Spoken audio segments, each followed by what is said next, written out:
अस्सलामु अलैकुम नाज़रीन, SRF न्यूज़ टाइम के साथ मैं हूं किरण नाज। शामिल करते हैं आज की अहम खबर।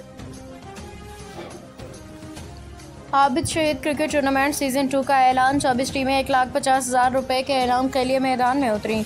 तफसीली खबर बाग HRF न्यूज़। नौजवानों में खेल के फ़रोग़ और शहदा की याद में आबिद शहीद क्रिकेट टूर्नामेंट का दूसरा सीज़न 10 से 15 जुलाई तक मुनाकिद किया जा रहा है। ये शानदार इवेंट खालिद अवान की निगरानी में तरतीब दिया गया है, जिसकी एंट्री फीस 7,000 रुपये रखी गई है। टूर्नामेंट के head of the tournament Khalid Awan Sajid Awan है। इस इवेंट की सरपरस्ती राजा हाजी मोहम्मद अफसर खां मोहम्मद असलम अवान कर रहे थे।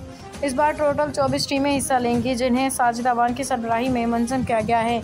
चीफ ऑर्गेनाइजर्स में मोहम्मद शाहबाज अवान, फरहान अवान, सईद अवान, अब्दुल वदूद उस्मानी, दारिश अवान दीगर शामिल। फातह टीम को 1 लाख रुपये नकद ट्रॉफी और दिया जाएगा और 50,000 रुपये भी। रनर अप को ये इवेंट बरौली, चमगरा, खरली, पनियाली के मुकाम पर मुनाकिद होगा। इवेंट के इनकाद का मकसद न सिर्फ नौजवानों को खेलों की सरगर्मियों की जानिब राग़िब करना है, बल्कि शहदा की कुर्बानियों को खराज तहसीन पेश करना है।